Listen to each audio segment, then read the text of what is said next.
Hi, I'm Emil. And I'm Matthias. Exactly. And we got a lovely interview for you here with Mr. Todd Farmer of Jason X and Drive Angry fame, right? Indeed. Yes. And we're just going to do a little intro like this. It's kind of quick because we always get right into the conversation. So, we just want to present who the guest is for the moment. Mm-hmm. So, Matthias, what did you think of him? He was super nice. It's one of the nicest guys we've talked to on this podcast. He was so easygoing and so open about everything. And and it seemed like he enjoyed talking to us just as much as we enjoyed talking to him. Exactly, like a guy you just want to hang out with. And we actually got to do that for over 2 hours. Oh, yes. And then some, because we actually spoke a little bit when we turned off the recording. Oh, yes, we did. And sadly, you can't see that. Nope. But that's only for us. Exactly. No need to push this any further. Let's get into the interview. Because, Americans, we never leave unless we marry somebody from, out of town. And then we go all over the place. Is that so?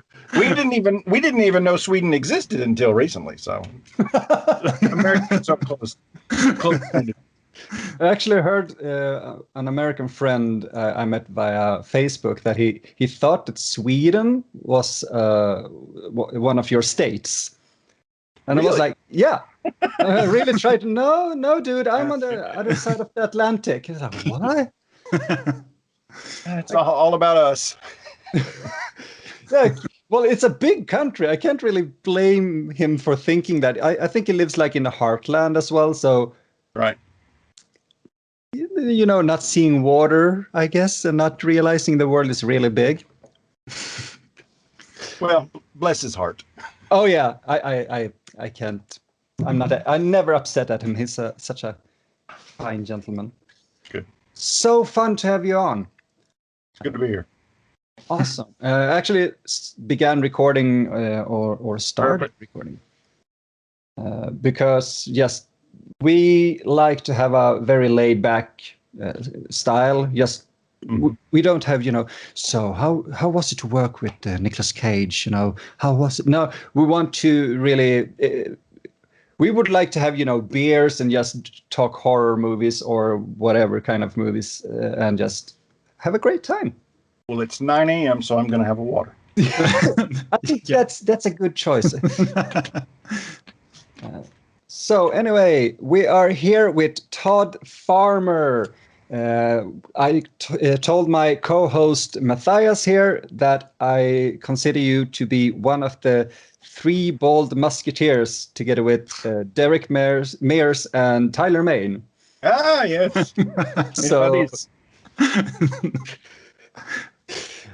I find it like endearing to see pictures of you 3 on the internet because you 3 seem to have just have what do you call it, a bromance, just having fun together. Oh, we're totally in love. I mean, absolutely, definitely.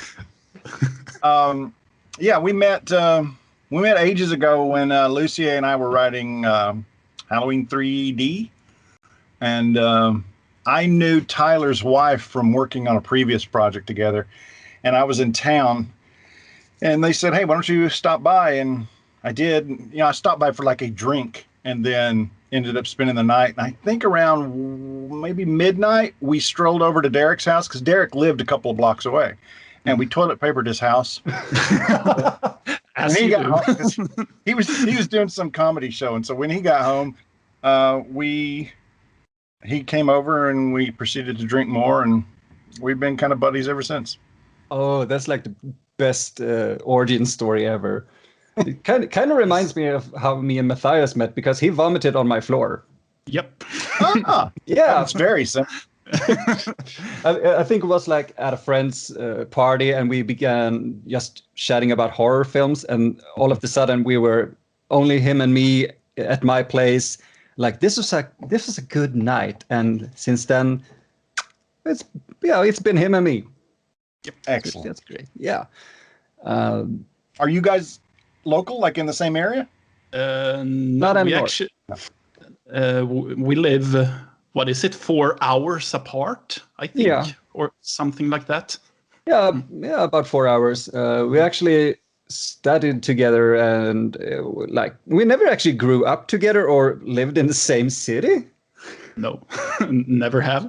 That's kind of odd, but we have always found ways to hang out, especially now during the pandemic. We have been doing this and recording a lot of shows and just having fun, trying to have fun. Good. That's excellent. Yeah, but how has the pandemic affected you as a writer? Because when I look at your filmography, I always think about you as a writer first. Have you had like a lot of time just sitting around and write, or have it like really affected the pandemic? Has it affected how you work? I mean, it shouldn't have. It was distracting because everything was different. But I mean, I can write anywhere. So, I mean, that part was different. What I ended up doing was the house was full because the girls were not in school, so they were here. So I ended up sort of moving into my tool shed, which is where I am now. And so I just end up I write here because I stand here and I just write. So welcome to this tool shed. Yeah, I really love it now when I watch. You got like the coolest mugs, and it's like I like the coffee. So I go through the mud. My current mug is from Greece, Paros. Oh, cool. So I love Paros. I like the face at your left shoulder. Sweet so kid. Surprised. He's been around for a long time. He was born in 1999, I guess. Oh, Can't remember when we shot Jason X. I guess that's when we shot it. Should have been then, I guess. 2009, something like that. Yeah, that was your first like big project, right? Yeah, that was the first one that got made. Yeah. I'd written a whole bunch of stuff for Cunningham, but they don't make them like this anymore. This is the old kind of mold. It's But, I really mean, it's really soft. Like you could so easily tear it apart. Now it's been in 3 movies. Whoa. Oh, okay. Has it always been like your head, or have you borrowed your head to someone else's character? It's always been my head, I think. Because 2 other movies that I was in, I said, "You guys want to use my head?" And they were like, "Oh yeah." Okay. So, it's been in almost as many movies as me. I keep expecting someday New Line's going to call and go, "We own that head and we want our money." Do you want my real head instead, or do you want the fake one? It's worth less. But you wrote a couple of things for Cunningham at first, because it's kind of hard actually finding out a lot of stuff about you before Jason X online. Mm-hmm. And I remember from a couple of years back when you were a guest on the Movie Crypt. Mm-hmm. And you talked a lot about your background and your kind of rising up from a really hard place to where you are now.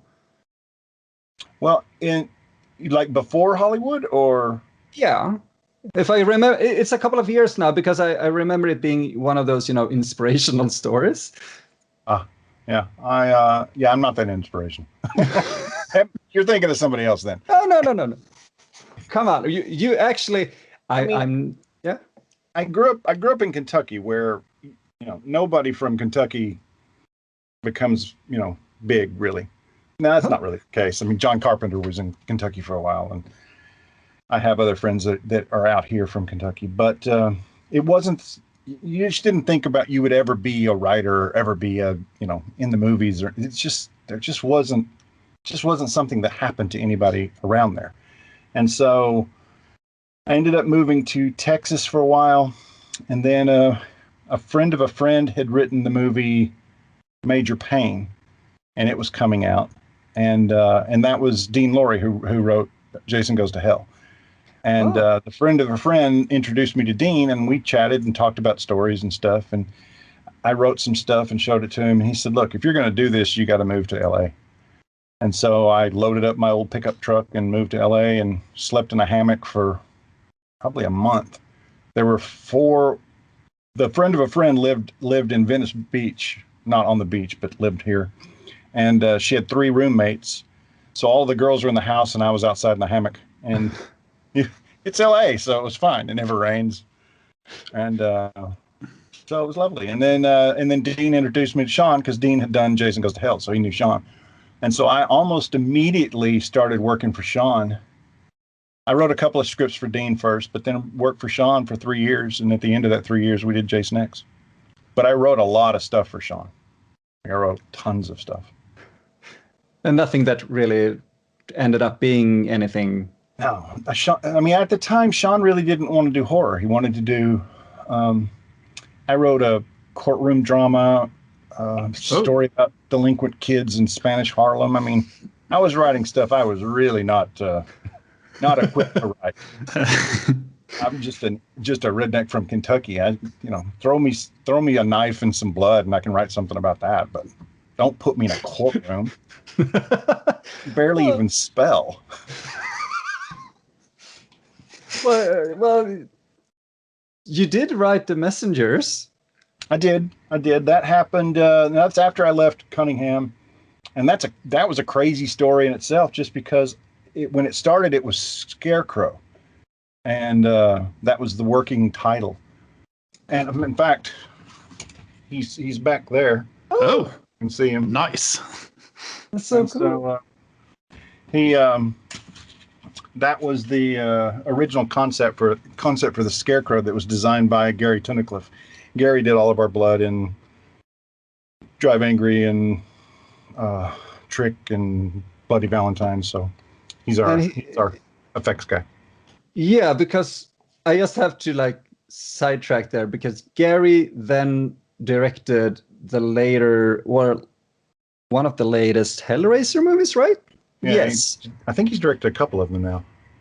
Yeah, there might be. Yeah. I knew I recognized that name. Yeah. Yeah. And he did, he's done Pin Face a billion times now. Yeah, I want to remember that he began working on Hellraiser 2, even in the end together with Barker. Yeah, actually. I think so. I believe so, yeah. Yeah, so Gary's been... I mean, Gary really is fascinating. He can do anything. And he's probably, of all the people that I've worked with, he's the only one I'm scared of. I don't want to ever mess with him. There is no way you could defeat him in battle. I don't know. I don't remember what he knows. It's some sort of judo, taekwondo, something or other. But I mean, one day he came up and grabbed my hand and he was just telling a story, and he did something. And I went right down to the ground. I mean, I've never felt that kind of pain. Whoa. And so, while Gary is this lovable guy, don't mess with him. That's so yeah, but he's also he's brilliant. He's got a lot of the gags that we did in Bloody Valentine, Gary came up with. I think the shovel, that opening with a shovel and the head sliding down the shovel. Yeah. I didn't come up with that. That was Gary. He's just really smart with his stuff. He's really smart and he can direct, he can write, he can do it all. It seems now when you talk about him like that, he kind of feels like a Renaissance man because doing all the things and quite well, actually. Because I know his style of directing have gotten internet criticism and everything. People don't like new things, I guess. But I have always, from the things I have seen him being heavily involved with, being really good. I have liked everything he has done. I want to say I'll get this wrong and he'll kill me, and he can kill me. I want to say he's from Manchester. I could be wrong. He lives in Romania now. But anytime we do something, he always figures out a way to come join us. So he's definitely one of the Beatles when it comes to Lucy and I. Oh, again, that's heartwarming to hear, because it seems like you are one of those guys who belongs into a family of people like Maine, Mears, Gary. I want to say Green and Lynch as well, but I don't know. Have you because I know Mears showed up in like Holliston. Yeah, but I did the Christmas. I showed up in the Christmas episode with Derek, and then I've done a bunch of stuff with Adam. Adam's sleepover show. I did one of the episodes of that. That's true. And so, but I've known Adam and Joe for ages. I mean, the horror community is actually kind of small. Yeah. The community out in the world obviously is bigger, but here in Hollywood, here in the Hollywood area, it's kind of small. So you kind of know everybody. You end up going to the same screenings. You end up going to the same birthday parties. I mean, everybody sort of mixes and mingles, and it gets to a point where, it's just, that's just this person that you've known forever. And so Adam and Joe are like that. It's just, they're part of the community. I'm part of the community. So it's that part is lovely. And they all do intermingle a little bit. I mean, certainly my relationship with Derek and Tyler, I don't know why it lasted so long, why it still lasts. I mean, Tyler right now lives in Georgia, so he's across the country. I'm down in Manhattan Beach. Derek's still up in Santa Clarita, I think. And I mean, we're spread out all over, but we still talk all the time. And then Tyler's show just came, I think it just launched today. Oh. So he, I can't remember the name of it. Well, Jupiter's Legacy. Oh, so, okay. Big superhero show. But it's on Netflix, and I haven't seen it yet. I was going to wait and watch it with my daughter.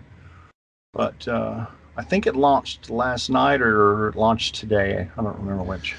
Yeah, I saw it when I scrolled through Netflix earlier today. So I didn't watch it, but I saw that it was there. I hear it's good. Okay. Saying it's based on a comic. I heard the comics were iffy, but that this is really good. So okay, I'm looking forward to watching it. Yeah. And then of course Derek, had his. I still hold out hope that Swamp Thing would come back. Yes. Because I loved it. Me too. Yeah, it was so weird that they canceled it. Mm-hmm. I just think, I don't think. I mean, talking to friends, they just didn't know what to do with a story that didn't have capes. I mean, Swamp Thing is one of the. It was probably Swamp Thing is one of the things that touched my life that led me to horror, and because I had an issue of Bernie Wrightson's Swamp Thing ages ago when I was a kid, and just it's horror. I mean, there's nothing delicate about Swamp Thing. I mean, there's monsters everywhere. You're in a swamp filled with monsters. And I feel like, I think it started on their streaming service, the DC streaming service, at least here. And I don't think they ever understood what they had. Oh, that's so sad. Yeah. I'm trying to figure out where did we see all of this, because, for example, Holliston, the Christmas special, I have only seen it once, and that was when Adam streamed it, because we don't have it here, and the Blu-rays are in a region. I don't remember the American region, but we can't really buy a region-free player in Sweden if you don't have about $1,000, I think. Wow. Yeah. So I haven't been able to see season 2, and I'm trying to let those things go. Yeah. But so remembering where everything gets released overseas and in Sweden is no, I can't deal with that. No, I understand that. I mean, it's kind of the same here. I absolutely love the Graham Norton show. I noticed my screws are falling off of the wall. Fix that later. It is a tool shed. It is a working tool shed. I love the Graham Norton show, but I can't find it. I can't find how to watch it here without buying a cable package, which I don't want we don't watch a lot of TV anyway. What we watch is what we want to watch. So I don't know how to watch it. I was just researching that last night because I think it's a funny show. It's the funniest talk show in the world. And I don't know how to watch it. I'll figure it out. I'm smart.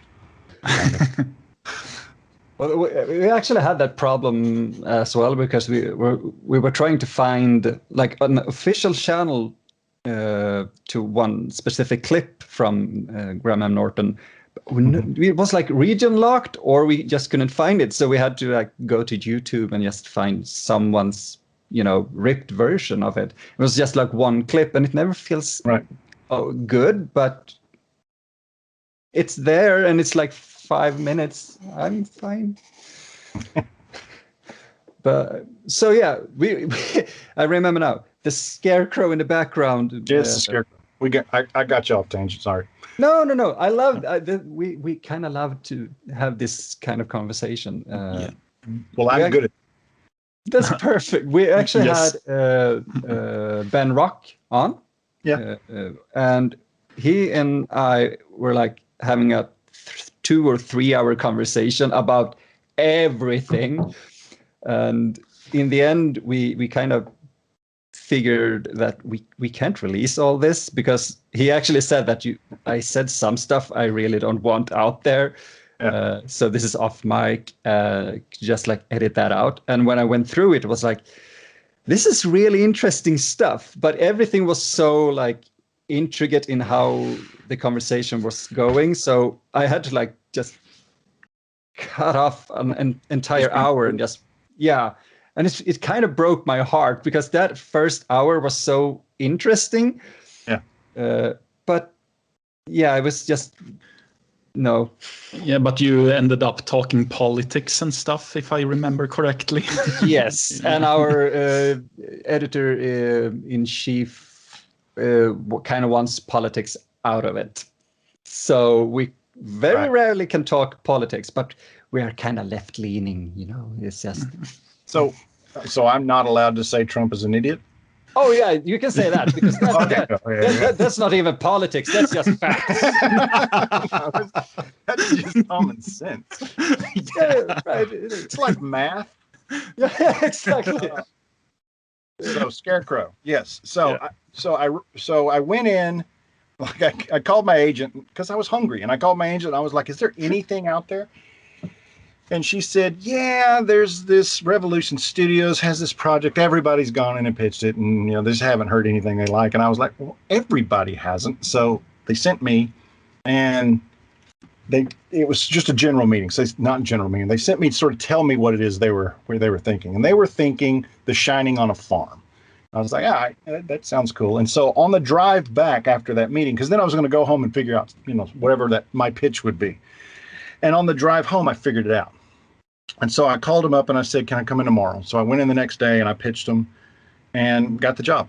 And so what I came up with was, it was the horror version of A Beautiful Mind. And so it was very weird. So it was about a farmer and, and it's very similar to the movie that got made. It was a farmer and his crop is dying but there's other elements where his wife, he felt like his wife was cheating on him and the bank's about to foreclose and the crows are eating his corn and all these bad things are happening. And then this old truck, appears on the horizon and there's an old man full of junk in his truck and he's got an old scarecrow. And he's like, what you need is a scarecrow. And he's like, my field's too big. Scarecrow's never going to do anything. He goes, no, you put it out there. It'll be okay. And so he puts the scarecrow out in the field, wakes up the next morning and all the crows are dead. Like they're everywhere, just murdered. And so he's like, wow, this is great. And so the next day, it's like the banker who was going to foreclose mysteriously dies. And the guy that he thought was having an affair with his wife, something horrible happens to him. And so he starts to figure out that this scarecrow is killing people. What is he going to do? So I think he ended up going to this old gypsy lady. And she says, this is what you got to do. And there's this concoction that you got to make. And you pour it over the scarecrow and you catch it on fire. And so he's out in his shed, not in his shed. He's in his barn. Because not everybody has a tool shed like this. And so he's stirring up this batch of crap. And the whole time he's constantly been arguing with his wife. And his daughter has been there, and she's just sort of the middle person. And she comes out to the barn, and she's like, "Dad, just stop this. Just go make things right with Mom." And he yells at her. And then his wife is like, why are you yelling? And he was like, "I'm yelling at Jessica. Would you go back in the house?" And she's like, "Sweetie, Jessica's been dead for 2 years." And so the reveal is that he's gone completely batshit insane. And so, Nice. so it's like it's basically Jack Torrance chasing her around for the third act. And so that's what I wrote. That is not The Messengers. I've seen The Messengers. With the sparkly vampire girl, that is not what I wrote. But all the names are the same. Yeah, because I remember that they made The Messengers, and I was kind of confused. And then I saw the sequel, The Messengers to Scarecrow. Yeah, and I was like, oh, and now everything makes much more sense. Well, I mean, even that was weird because I wrote the one. Then Patrick Lussier was brought in to direct, and that's how this guy got made. And then Stuart Beatty, who's he wrote Collateral with Tom Cruise, and Ray. Who played Ray? I can't remember his name. Anyway, but he wrote that, and so he was kind of hot at the time, so they brought him in to rewrite it, and it became something completely different. And then Revolution Studios, who really didn't like horror in the first place, decided, yeah, we're not going to do it. And so it went into turnaround, which means all the money that they had spent on it, if you pay that price tag, then you can take it off the table, go make it yourself. And so Ghost House, Sam Raimi's company, grabbed it. And they made The Messengers. And then it was years later that an exec named J.R. Young just sort of accidentally, I don't even know how he did it. I don't know why you would. He read my draft. I don't know. I should find him and ask him. I don't think I ever point blank asked, why did you do that? Why would you do that? And he loved it. And he said, I think we could take this and make a prequel to The Messengers. I was like, okay. And so that's what we started out to do. And then Sam was like, you know what? Because at the end of my movie, the Scarecrow isn't real. And he was like, you know what? I want to do a Scarecrow movie.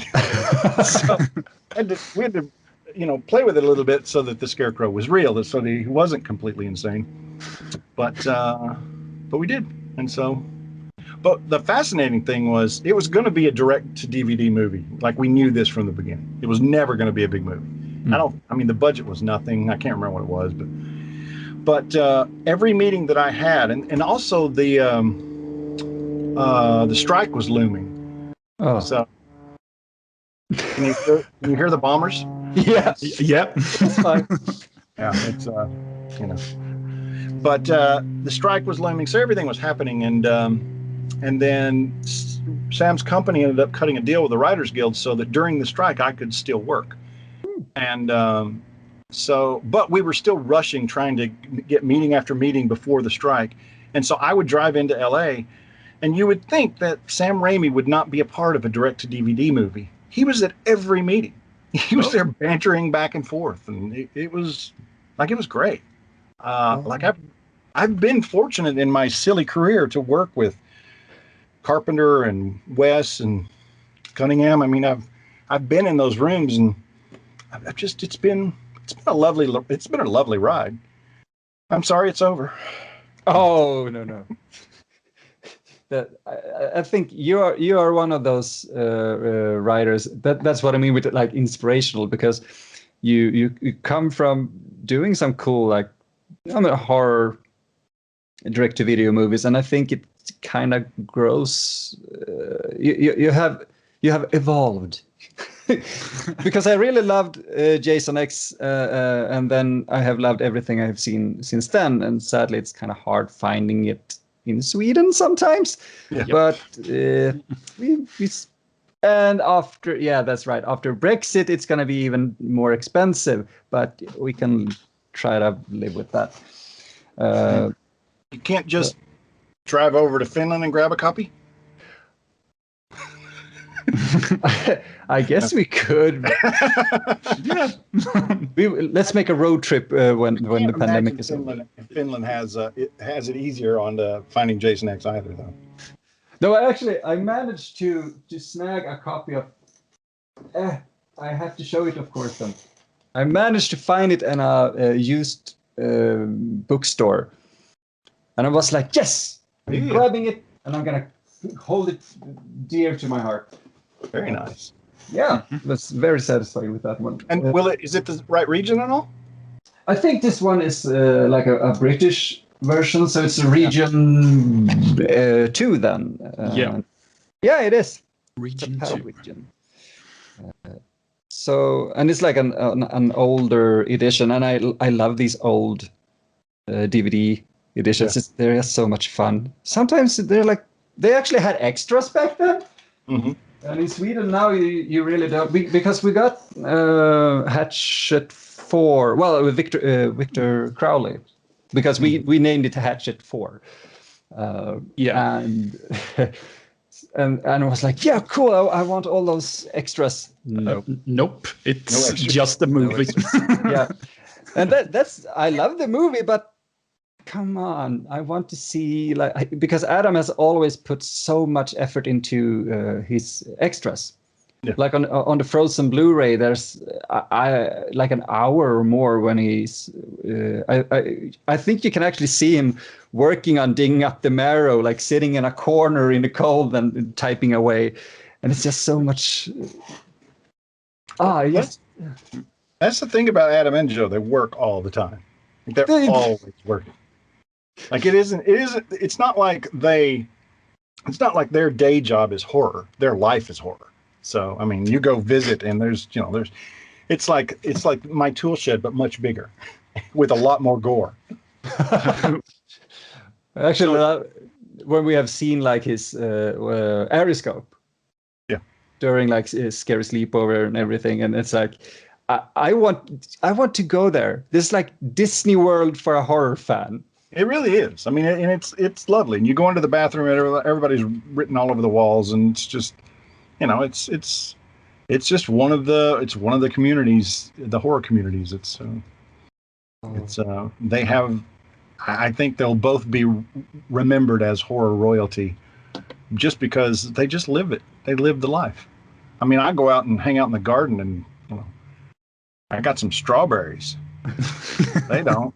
They're cutting things up and making. You could cut a strawberry up in a kind of gory way. I mean, I guess you could. Yeah. I like that you give me that.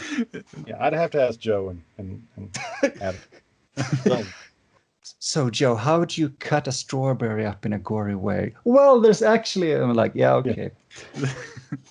I mean, the only thing that breaks away from the horror. Well, I mean, it's not that it breaks away from horror. I mean, they both certainly Adam loves Star Wars, and they both do, and loves Legos, and so they're not, they do have some balance in their lives. I think that's the most important part, really, like for everyone, but the horror community always seem to have a lot of great people and what is comedy? Yeah. Because Adam, Joe, and when you mentioned Mayor's doing a comedy show, he's like an improv. What is it called? Improv. Yeah. I mean, Derek's hilarious. I don't know if it's still out there. There used to be a video of him. He was on stage and he was doing. I want to say it was a superhero who didn't have bones. So this big guy would just crumble to the floor, and he'd be moving around like he didn't have any bone. It was the funniest thing I've ever seen, and that's before I knew him. I would love to see that. Yeah, somebody showed it to me ages ago. I have to see if I can still find it. But I met Derek probably I think at one of the Friday the 13th things. But he's just really a genuinely nice guy. Like the rest of us, we're all angry and bitter and curmudgeon-y, but Derek's he's just a little angel amidst horrible people. Oh yeah, you give off like a awful vibe. I can feel it. He is a lovely guy, though. But I was talking to him just the other day about D&D because I was saying I wanted to start playing Dungeons and Dragons again, and he's played online a little bit, so he was telling me where to go and how to make that happen. I was like, oh, good. I think he actually posted like a tweet just like an hour ago about D&D. So that's kind of fun. Yeah. Well, I mean, during the pandemic, D&D, it seemed like the obvious choice, and then I ended up never doing it, so I didn't do it online. So there's quite a good few outlets for it as well. I think there's a thing called like Tabletop Simulator, made for I don't know how it works, but a bunch of board games, and I have it, but I haven't used it yet. I have a couple of friends who play D&D through Skype like this. And I've been in a few sessions, and it actually works pretty well. Yeah. The only thing that sucks is if the DM has a really low quality microphone. Oh, right. Yeah, that's an issue sometimes. But that's true. Yeah, I saw that you have a Dungeon Master's Guide there in the background, so I thought, it's a Dungeons and Dragons guy. Yeah. You have there, no. That's and some dice. Yeah. This dice. I started playing D&D, I think, when I was 13, and that's when this dice was, because that came out of the old red box. Oh. I took a lot of the books in the house. I'm not here. But I love like the mix of things you have back there. It's really cool. Like Player's Handbook. See that? Whoa. Oh. I think it's in the far back. Yeah, there we go. Yeah. And of course, I drew in it because back in the day. Crazy old book. Smells like an old book. Oh, that's like the best smell ever. Yeah. Yeah. So, I mean, it is. I do write out here most of the time now, but I mean, it's still. I mean, it's covered in dust and crap because these are my tools. So, I kind of get a feeling that this is like the biggest compliment ever. So it doesn't sound wrong, but it's like getting a glimpse into your brain, because it's like a memorabilia and some props and like just a couple saws, like tools and everything. So yeah, I can see that that's like where you do your writing and have a lot of cool stuff. Yeah, I mean, I like it. Yeah, I would love to have a shed like that, actually. I mean, most people don't have a shed with the God Killer attached to the ceiling. No, I didn't see that one. Oh, that's so cool. It's like one of these, it feels like a hidden object game online. But speaking of games, do you like play any video games or anything? Because, well, I have a follow-up question to that, actually. But I mean, over the years, I have played far too many video games. So, like, I remember legitimately being pissed off that I had to stop playing EverQuest to go write Jason X. Understandable. And then the reason that I completely stopped playing EverQuest was that we went to Toronto to shoot Jason X. And so I was gone for so long, I just never got back and played again. But, you know, I was completely lost in Warcraft when it came out. And then my daughter spends half her time in Memphis and half her time here. So a lot of times when she was in Memphis, we would play Minecraft together. And so we'd get together and, you know, build different stuff. But and then trying to think what else. The latest game I played was the Call of Duty Zombies. Oh yeah, the Cold War one, right? Yeah. Yeah. And it's great. And it's creepy. Ooh. But I mean, because I remember I love Tomb Raider. Did you guys ever play that? Oh yeah. Tomb Raider. Yeah. Yes. Both the old and new. I mean, the new is stunning. The old, I mean, we were talking about video games just the other day, and somebody said, "Well, which ones? What do you think is the scariest?" And I said, there was a moment in Tomb Raider I don't think I've ever screamed as loud, just as a human, as I did, and it was basically nothing because you're in the third person view, so she's running, and she's got that weird stride, and she's and I was in some temple or somewhere, and there and a Bengal tiger comes up behind her, and it's just like you see her and then you see it, and it was just one of those things where I just screamed and I dropped everything. It was horrible, and to this day I still remember that moment. And so to some degree, no matter how great the new Tomb Raiders, because they keep getting better and better and better, you can never capture that horrible. You can only do so much with a controller. With a mouse and a keyboard kind of thing when you're about to die. And, yeah, good old days. I can relate to that, actually. Quake and Doom. Dean Laurie and I used to...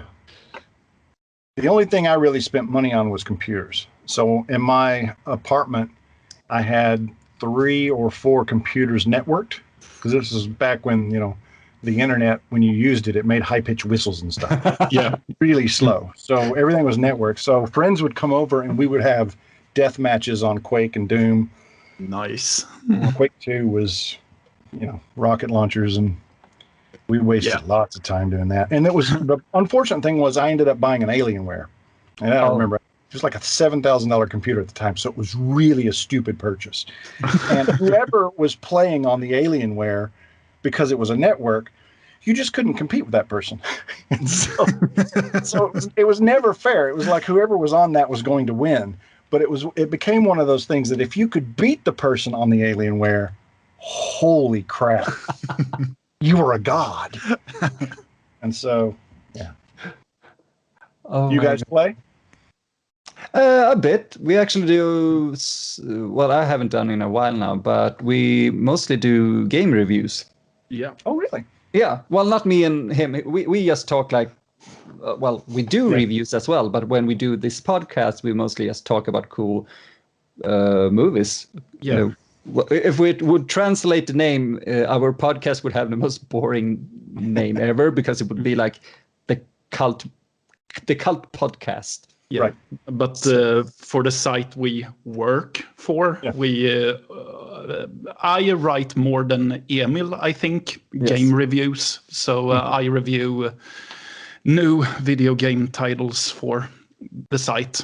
I don't really review the biggest AAA games. I normally just get the indie titles, which is fine by me because it's more...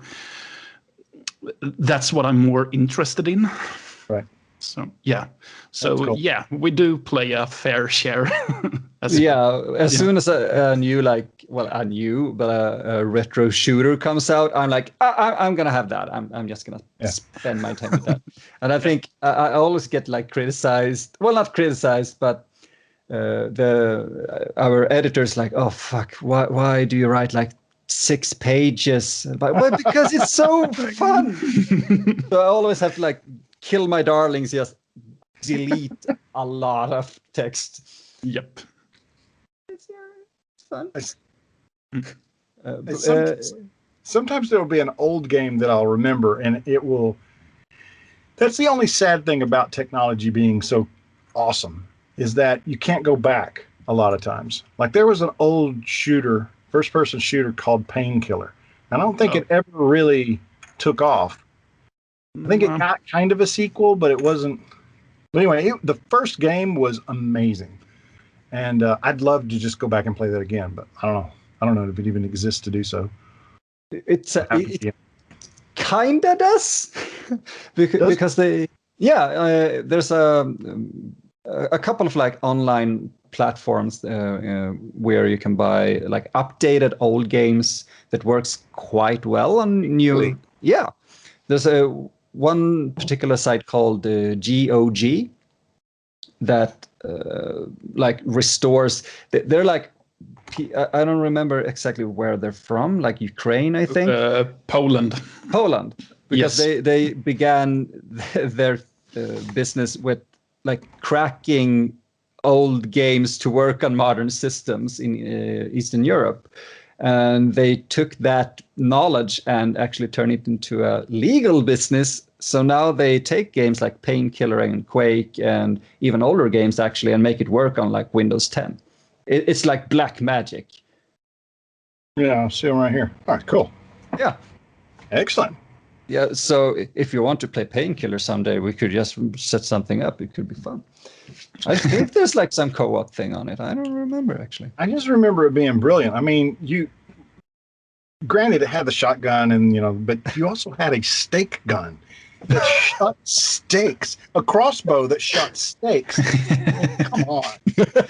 I mean, as a horror fan, how do you not love that? Right. Oh, you should totally check out Dusk. That's one of these retro shooters. So it looks kind of like Quake, but it was released back in 2018, I think. I know. It's a first-person shooter? Yeah. Yep. It's insanely good. Well, I'm not going to oversell it. I loved it because it really reminded me of Quake because I grew up on Quake more than I did. Yeah, this is old school. Oh yes, and that company, I think it's New Blood. They only like do that kind of stuff, and their boss always buys up like weird domains. So I think to their merch store, it's waste.money. Yep. I think for one of their games that is called Medieval, was it that one that had a domain name? I can't believe it's not Quake or Hexen or something like that. Yeah, exactly. I still have all of those old DVDs, the old Hexen DVDs, and I don't know if they were DVDs. I guess they were CDs back then. Yeah. But I have the little Quake box. I have all of that stuff, and someday I'll sell it on eBay and. That's gonna make a lot of money. Those things, I hope so. Yeah, they go for insane amounts. Yeah, especially if it's these old big boxes. Oh yeah, yeah, they go for crazy amount of money. I used to have those. Those I had to get rid of. I had I just found an old picture the other day because we would get those huge boxes and I'd have them lined up on the shelf like it was a bookshelf, but it was just those old games. Crazy times. I used to have that as well, and now because like storage and everything, storage and space and and maturity. A little bit of that actually. Right behind the screens here, I have like my old collection of 16-bit and 8-bit Nintendo games. Yeah. And I even have like my pride is my Atari 2600. Oh wow! Yeah, and I really can't get rid of that because it's like every time I'm like, yeah, I could get like $100 for it. Why would you get rid of it? That's exactly why. Because I love Atari. It's so easy. It's like one button, one joystick. Yeah. Have fun. Because when I get like one of these Xbox controllers, I like, why? There's like 18 buttons on this. What am I doing? I don't think I had a 2600. I don't think I did. Can't remember which ones I had. I had Pong, so that's how old I am. Like what the specific one of those specific Pong machines? Yeah, it was this giant box that sat there. All you could do was play Pong. Oh, that's so cool. And I think one of the first consoles I got was called a Bally, and Bally makes pinball machines now, mostly. But it was a Bally, and it had some great games on it, but nobody had heard of it. Like none of my other friends had that. So I had this thing, and the games were great. So my friends would come over and they loved it, but they all had Ataris, and I think I had a Commodore 64. So yeah, went through all of that. But I remember I remember one of the best pitches that I ever heard for a movie was for Doom, and Dean Lorey had written the script for it. Ooh. And it was with it was absolutely brilliant. It had one of those moments in it that was just, you just gasp at how brilliant it was. And they didn't make it. Oh. And I remember I was such a big fan of movies that, or such a big fan of video games, that when the movies based on the video games would come out, I was always rather disappointed. Like, I mean, Tomb Raider's fine. Angelina was a great character for it, but I just didn't think it was a good movie. Nah. Yeah, that's the thing. She made Laura good, but the rest of it was like, where's the tombs? Yeah, Didn't they make 2 of those? Yeah, made 2 with Angelina, and then they made one with the Swedish sensation Alicia Vikander. Mm-hmm. Mm-hmm. So, did you like it? I never saw that one. I liked it better. Me too. I thought it was okay. Is it more like in the vein of the new ones, or is it back to basics? I don't know. I can't remember, so it must not be that great. No, it's more like the new, I guess. Okay. More like the new, yeah. Yeah, I would say that. Because there's been a couple of cool video game movies. We just like the other week we had Mortal Kombat coming out. Yeah. I only heard good things about it. I actually haven't had time to sit down and watch it yet. I haven't either, and it's on the list. One of the things that I want to do. Oh yeah, I think I actually like prioritize it more because it's 2 things. It's a video game based movie, which is it's like always interesting, and it's Mortal Kombat. So I know somebody's gonna get like not just their neck broken. It's gonna get all their bones broken. So I want to see that. Well, for me, I won't watch a trailer if I know I'm going to see it. So I didn't know anything. I mean, certainly there's stuff online that you can't avoid, but it's not like I would sit down and watch the trailer because I knew I would go see that. So I don't know anything. I don't know any story. I don't know anything about it. So it was the same way with Godzilla and Kong. I mean, I knew I was going to see it, so I knew nothing. And so for me, that makes I just think it makes the experience so much more enjoyable because it's like being a kid again. Because when I went to see Star Wars, I didn't know anything. Mm-hmm. And I can remember when I went to see Big Trouble in Little China, I knew nothing. And that movie, if you go in and watch that movie knowing nothing, that's the wackest movie ever. Precisely. What is happening here? And the fact that they swapped the hero and the sidekick, and so that's playing with your brain. It's just such a lovely experience. And so I try to recreate it any chance I get. But certainly with Mortal Kombat, that was one. Yeah, I actually did that with funny enough, Willy's Wonderland, because I just the premise was so insane.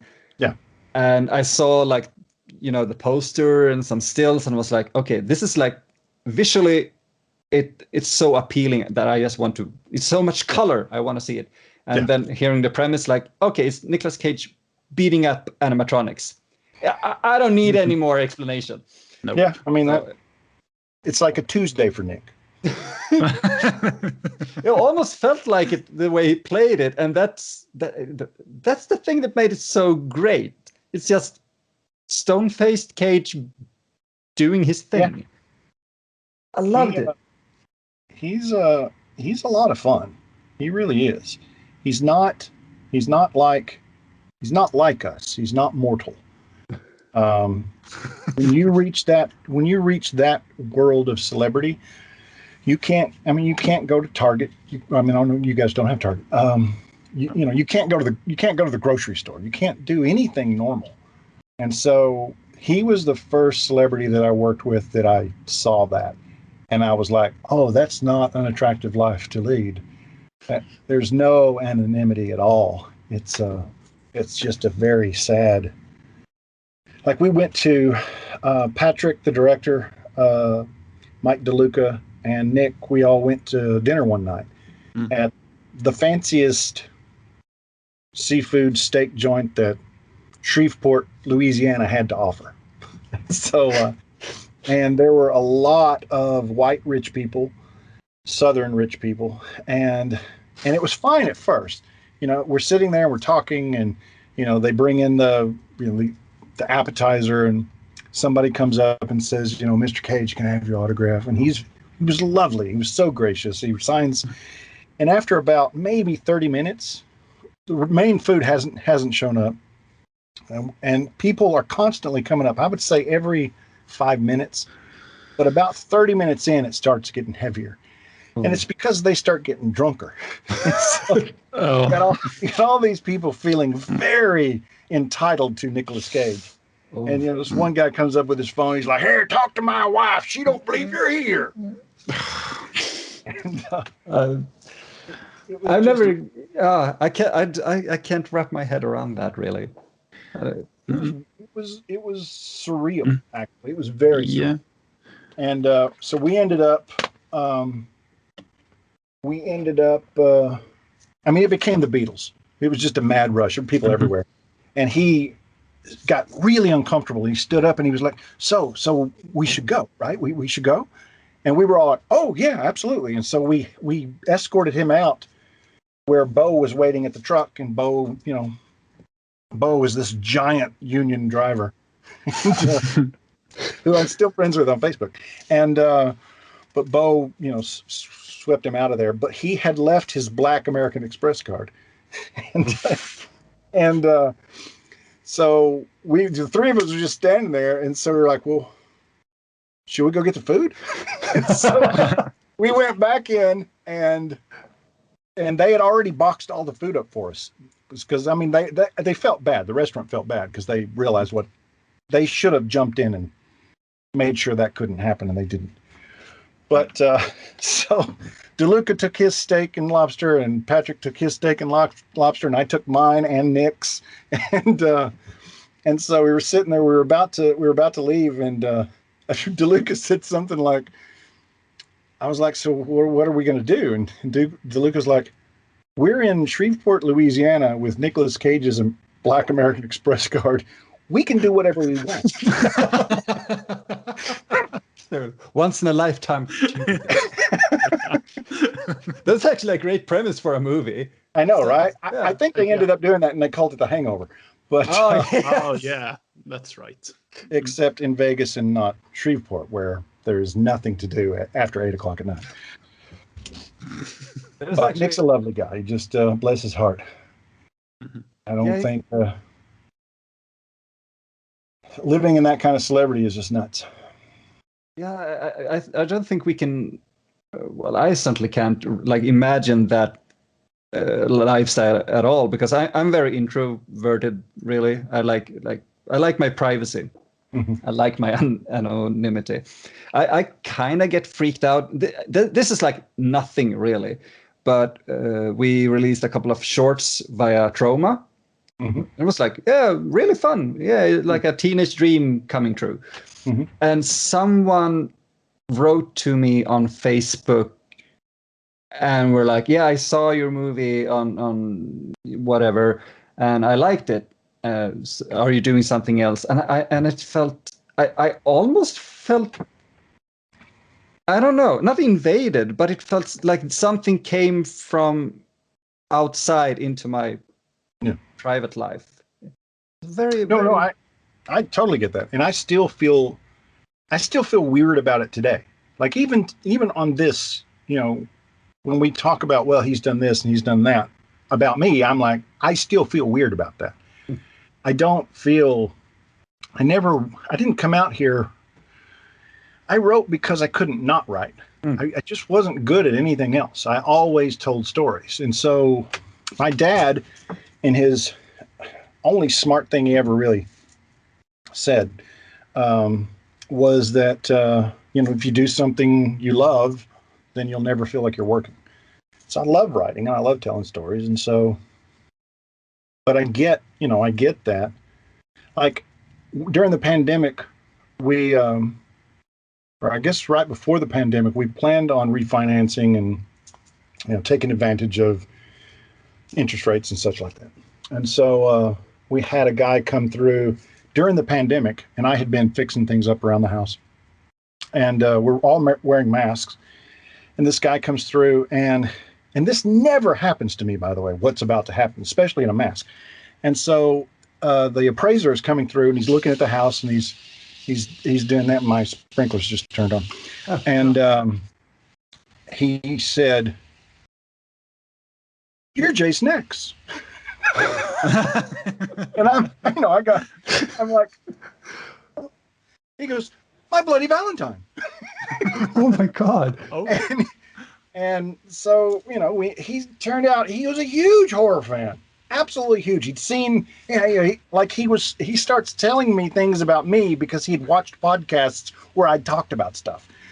And so, and while it was lovely, it's still at the same time, I don't think you ever get used to that, or at least I would never get used to that. It's because I know what you're saying about it. It feels a little evasive. I guess evasive is the right word, but at the same time, it's also endearing. So it's a strange thing to wrap your head around. I think the problem comes when you get used to it. And even worse, I think the problem comes when you're like Trump and you expect it. And yes. And you want it, and you want to be the center of attention. I don't. I would rather you two be the center of attention. Oh, that's hard. Now I go warm in my heart. I feel it right here. Oh, but right here on Bowie. Oh, it's Bowie. Yeah. Now I see what it was. I was like, oh, what? So I have been listening all the time, but sometimes I was like, what is it's that? Bowie. Yeah. Oh. I know. I got really dressed up for you guys. Oh, thank you. I did not. Well, at least you're wearing clothes, Emil. Well, it's too early for pants. You know what? That's fine. That was like one of your demands. I cannot wear pants if I'm going to do this. I have a reputation, Todd. No pants. But that's actually one of the interesting things. Not the no pants thing, but like talking to people and getting, like doing an interview, or we usually don't like to call it an interview because we want a conversation going. We really, yeah. I personally feel so uncomfortable doing interviews. I don't like it. I want to talk to people. I want you to feel like we're having a fun time. Right, of course. And I think we do the same. We did the same with Ben, and we actually have. This is a little spoiler now, but we have BJ McDonald planned for next week. And when I wrote to him, it was like, we've been friends on Facebook, and I've followed his work for a while, and I was like, this kind of feels weird asking this, but I like what you do, and I'm not trying to use you or anything. It's just that would be interesting. I want to hear what you have to say. And it was like, yeah, I love it. He seems like a so great guy, and I'm looking forward to that rather than it being, what kind of questions, or the very structured. Mm-hmm. Nah. I certainly prefer this format. Yeah. Just chatting, and like if it feels too stuffy, then there's just no fun in it. No, exactly. And we actually we have done 2 episodes, we can call it, with Herschel Gordon Lewis, producer. Before Herschel passed away, he made an anthology called Blood Mania, and we learned. We kind of got in contact with his producer. I don't remember how really, but it was not because of an interview or anything. We just we have a mutual interest in gore and horror. And after a while, it was like, yeah, we could record an episode or just talk to each other. So we have been just talking and having a great time. And sometimes it's like, yeah, we should have recorded that. But at the same time, it's just fun to talk to people. Yeah, it is. Totally is. Yeah. I totally agree. Yes, we're doing a good thing here. But yeah, I was thinking about just gaming and things, because I got kind of thrown off my game. Haha, pun intended. Because when the PlayStation 3 launched, one of the games that came out was Heavenly Sword, and you wrote the movie based on Heavenly Sword. I did. Because I can barely find anything about that online either. So could you like enlighten me a bit? What was? I mean, I had met a couple of producers who worked for John Woo's company. This is ages ago, and they had brought me in because they had, if I can remember this right, they had a pitch in Tokyo with Sega the next day, and they knew going in that Sega did not like the game developers for this new game they were doing. They didn't like the story. And so they were like, we don't know, really what you could do this quick. But so I basically went home and came up with a whole new storyline for this game. Whoa. And it was called Demonic, and it was something that was going to happen for a long time. And Clive Barker ended up being attached to it for a while too. And so it's these same producers had this idea to take gaming,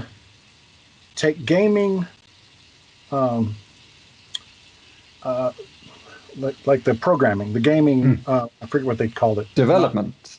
Not IP, but they would take the actual the mechanics, the game mechanics, and use those. Like you could tell a story, but you're using the game mechanics. So you're not creating brand new CG information. You're using what exists in the game and then filling in the blanks. So you're saving a lot of money when it comes to. So you can make an animated movie, but you're stealing some of the animation from the video game, if that makes sense. Yeah, it almost sounds like, I think they call it machinima, but it's more like that's more for fan creations. But okay, yeah. But anyway, that was the concept, and so I just wrote it based on, I like the video game and wrote it based on that, and it went through a lot of changes. I don't remember the full process, but it was something that happened, I want to say 2008, and it also happened during the strike. So it was a weird time because I did Bloody Valentine, Heavenly Sword, and Scarecrow all during the strike because everybody cut a deal with the guild. So while everybody else was picketing, I was stuck writing. It was a sad time because people are hungry in Hollywood, and it was one of my best years. So I felt bad, but nobody would have begrudged that because they would have all done the same thing. But and then of course it was it didn't have any kind of box office release. It was just, I don't know what the plan ever was, but I wrote it in 2008, and it's hung around for to come back, and I'd do a little rewriting on it, and then eventually they made it. Yeah, it seems like it just got released on like PlayStation Network and I guess other streaming and DVD maybe. Yeah. But I don't know that it was. I don't even know that it was.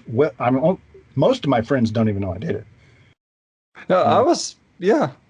It wasn't something that got any real press and I don't think it was. I don't know that it was even well liked. I don't think.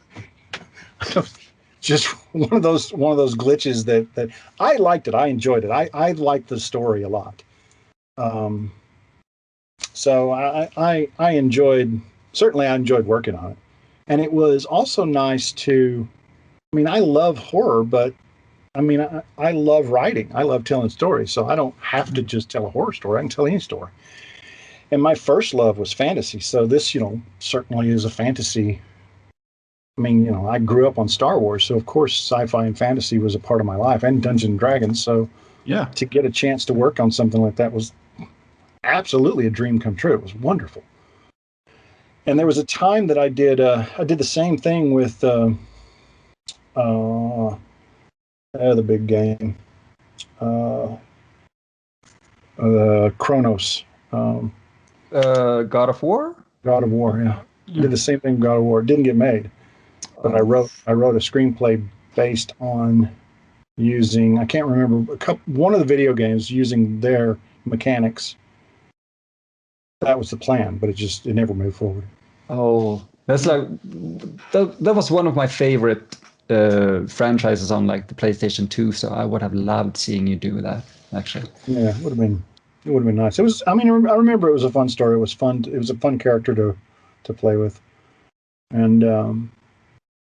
And I'd already played with Heavenly Sword. I hadn't played the game, so I played the game specifically for that. I thought it was the other way around, but it was with God of War. I had played several of the games, so I was already a fan going in. With Heavenly Sword, it was I'd heard of it, but I hadn't played it, and I actually loved it. I loved playing it. I mean, the sword was just badass, and so. It was a fun game, and I thought the story in the game was good. So, yeah, I haven't played it like since the release at a friend's house back in like 2007 or 8 or something. Yeah. So I really need to. I have a PlayStation 3 standing there, so I should kind of find a used copy or something because I want to play it.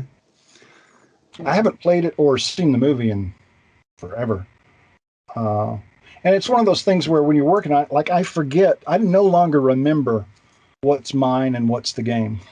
Like, okay. Like I remember her sliding down those big ropes. Yeah. That's from the game. And so wrote that into the movie. But there's other elements I can't remember if it was from the game or not. So then that's when it gets confusing. But I'm okay with that. Yeah, I guess you kind of have to be after a while. But how have you ever like seen one of your scripts being turned into something that you really didn't like, but it turned into something that you absolutely did not expect? Well, certainly Messengers was like that. Yeah, I was thinking about that. That's true. It was so very different. The end result was so very different from what the original was. And Messengers had 8 different writers on it. Holy shit. Wow. I was first, then there was Stuart Beatty, then there was Mark Wheaton, and then after Mark, there was probably 6 or 7 more, either writers or writer teams who came in and did work. And what was interesting is when it was time to arbitrate, the studio said, well, we'll give Farmer story by, and we'll give Wheaton screenplay credit. And nobody arbitrated because nobody did enough to the movie to feel like it was theirs. I think even Wheaton would tell you this. I mean, I would say the majority of it is probably Mark. Certainly going in that direction was Mark. Took it that way. Stuart and I were much more The Shining than the Ghost story that it became. Mm-hmm. But it's just the whole process was interesting just because, I mean, it's because the Pang brothers are involved. I mean, it's just a weird movie. It certainly sounds like it because it feels like the thing again with, did I come up with that or is it from something else? So, I mean, I came up with the farm and their names, which is weird because when you have, like, I've had writers come in and rewrite me and change all the names. Like it was a thing that people used to do to try to get credit. When the guild is fully aware of that, and then name changes don't do anything. But it's not the name of the character. It's the decisions the character makes. That's what these things are based on. And but nobody changed. There were 7 or 8 writers, and everybody kept the same names. because it was Denise was named after an old girlfriend. Roy Solomon is a combination of my two best friends from high school, Roy Riley and John Solomon. And so, and that's what I've always done with names. I mean, Jason X is basically all the guys I played EverQuest with. And so Sonaran and Waylander. Sonaran was a high elf wizard. And Waylander was a troll warrior. That movie's gonna be so weird to watch now. Yes. Is it? I remember a story about Jason X. Actually, is it true, or I guess it could be like a truth with some modification, that there was supposed to be like a no gravity fight, but the producer just like ripped the pages out and said nope, and then you shot just the fight. Sure, that is based on truth. Oh, okay. Okay. Yeah, okay. Yeah. Based on a true story. Yeah, there's I don't know that the scene. I don't know if the scene was ever written. I know it was planned, and I know there was a G. I think maybe it was written. There was a zero G fight in the cargo hold with Jason, where they're in there and then they turn off. I don't remember how gravity gets turned off, but everybody's floating around. And the thing is, you're floating and you have no control, and you're floating towards Jason. So to me, it was kind of scary. Yeah. And but they were like, we just will never be able to shoot and afford to shoot that and make it look good. And I got that. That made perfect sense. So it was lost real early. But there was no pages were torn, I don't think. That part was the one that felt really dramatic. Sean is very laid back when it comes to, like, he doesn't. I heard him raise his voice once, but it wasn't towards us. It was, I don't remember who he was talking to. But Sean was always really laid back. He was the guy who, always was feeding us, cooking us steaks. Nobody was making any money, but we ate well. Well, that's you know what? As long as you get fed, I think most people would be happy. That's the thing with Sean. I used to make this joke that Sean, he would come in and he would say he was both a mentor and a boss. So he would teach you things. He would teach you the business. And that was brand new. I knew nothing. And he was the one who taught me you need a lawyer. But he didn't teach me by telling me I needed a lawyer. He taught me by fucking me. But that was sort of his thing. I can remember many times, he put his arm, over your shoulder. I'm going to teach you how to, think of fucking your own business. Okay. Like, he used to say this thing, don't ever pay anybody before 4 o'clock or 5 o'clock on a Friday. Because then, by the time they get to the bank, it's too late. So your money is going to stay in your account. You've paid them officially, but the money stays in your account all weekend. So you're drawing interest on that money, but they're not going to get it until Monday at midnight or Monday at 11 p.m. And then, of course, he proceeded to never pay me. So he tells me, this is what you do. And then he does it to you. So, in a lot of ways, there's some brilliance to that. Yeah, yeah. He's also a guy who has opened his house to you. And so, like, I can't, like, the doors were never locked. There's a gate. There was a gate to get in, and everybody knew the code to the gate. So you drive in. Doors are never locked. It was, it was very family. We bickered toward the end. We bickered all the time. There was never any doubt that I was going to move on after Jason X. And I don't see that we would ever work together again. Maybe nostalgically we would, but I don't know. Was it like a creative fallout, or just like, mutual respect, but no? Creatively, we I don't think we ever really saw eye to eye creatively. What I learned working with Sean, and I don't know that I knew it at the time, what I learned, and this is obviously this is just my opinion. My opinion is that my ideas are better than your ideas. And to do what I do, that's just the way it's going to be. And so what I learned with Sean is I learned how to take an idea that I don't like and make it work. And that's why 20 years later, I'm still making movies. Because I've learned how to. A lot of guys, like I ended up working with Jonathan Hensley. Jonathan Hensley was a lawyer who became a writer. He worked on Young Indiana Jones, I think was his start. But he wrote Jumanji, Armageddon, The Rock, Die Hard with a Vengeance. Like there was a time when he was the guy, and he was writing tons of stuff. And right after I left Sean, I ended up selling a screenplay called Riddle Me This. And Jonathan was attached to direct it, but he had been a writer up until that point. And he was probably 6'3". He was a big guy. Anyway, he would say, you have to fight, and you're big, so you have to get in their faces. You have to do this because it's your name that's on the screenplay at the end of the day. And that you can't do that today and survive in this business, because that changed. That line of thinking changed. Writers could get away with that, but I had learned by working with Sean that I'd learned how to sort of take somebody else's.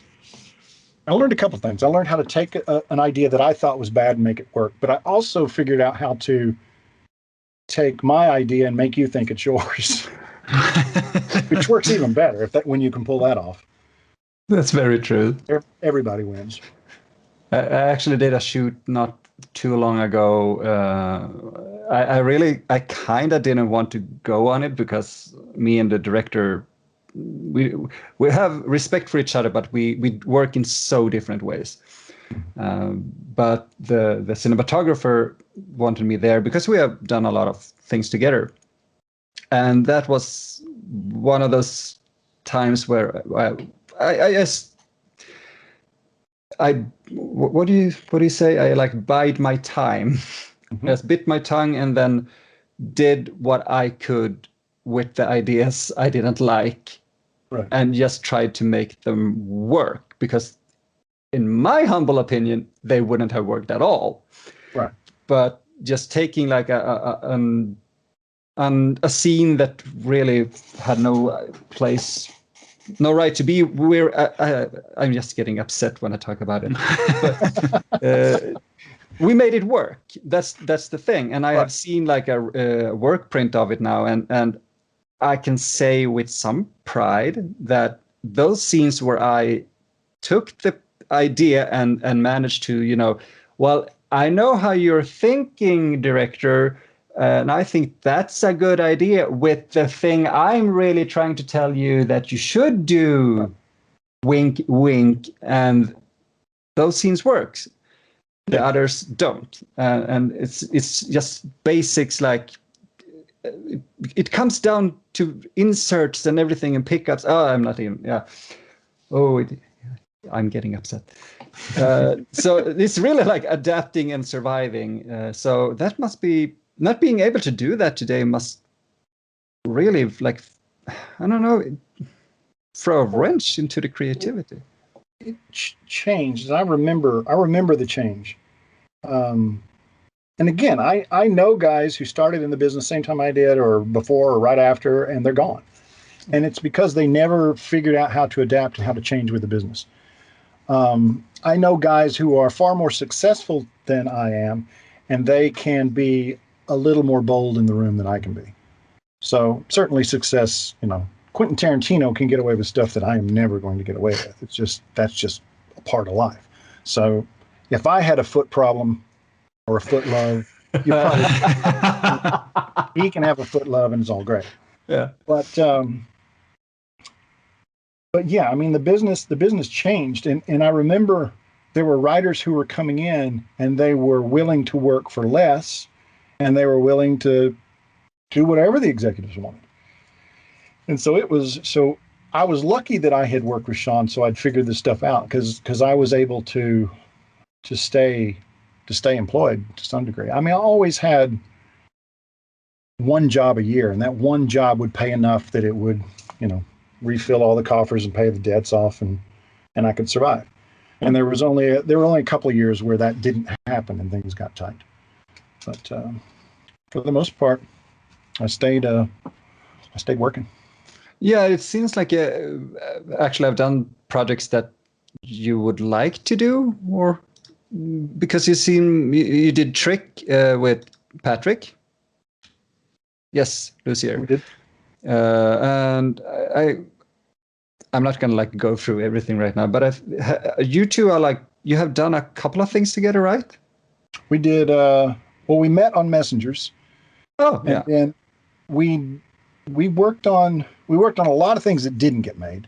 Oh. And but the things that did get made was My Bloody Valentine, Drive Angry, and Trick. But the plethora of projects that we worked on, where, I mean, we went way down the road with Ghostwriter. Ghostwriter was fascinating because it was at studio head was Clint Culpepper. I forget what studio it was, but he had Ghostwriter. We went in and we pitched it, and it was there. Everybody was there. DeLuca was there. Roy Lee was there. I don't even remember how Roy Lee was attached at that time, but the room was full, and Patrick and I started our pitch, and 5 minutes into it, the head of the studio stops us and he says, "Look, I can tell everybody in this room loves this, but I just don't get it. So I'm going to stop us right now and say, let's go on our way. There's no reason to waste anybody's time." And by the way, to this day, I love that. Yeah. That was great. Don't make me perform when you know you're going to tell me no. I am fine to leave.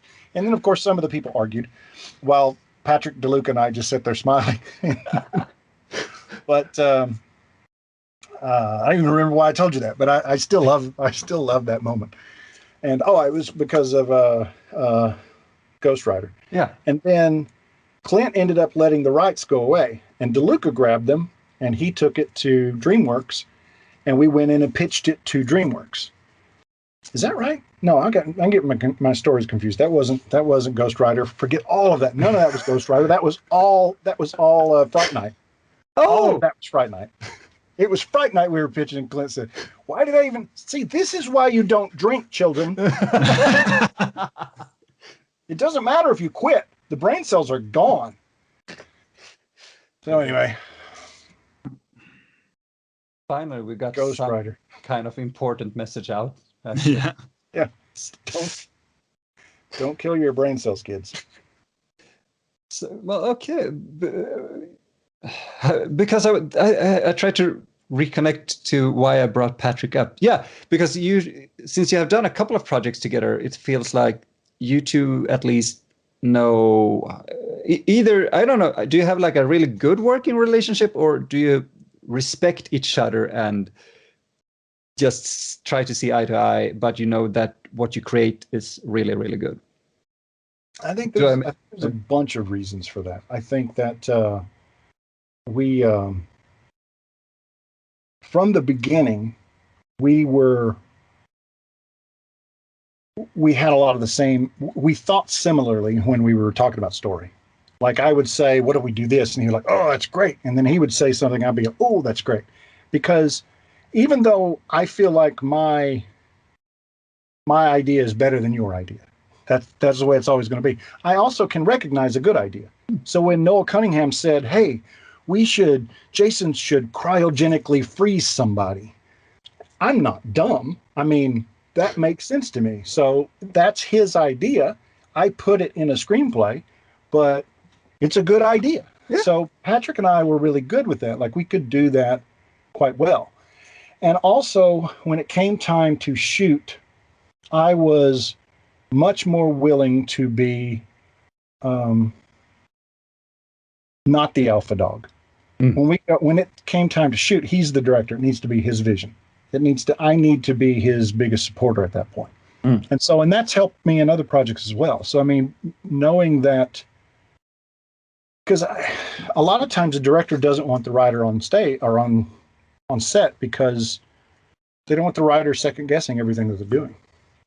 And so that's why Patrick and I have had the longest career that we had, and still have, because we have stuff we're working on now. So, I mean, it's not like it is ended, but we both have projects outside of each other also. So it's, just sort of how it works.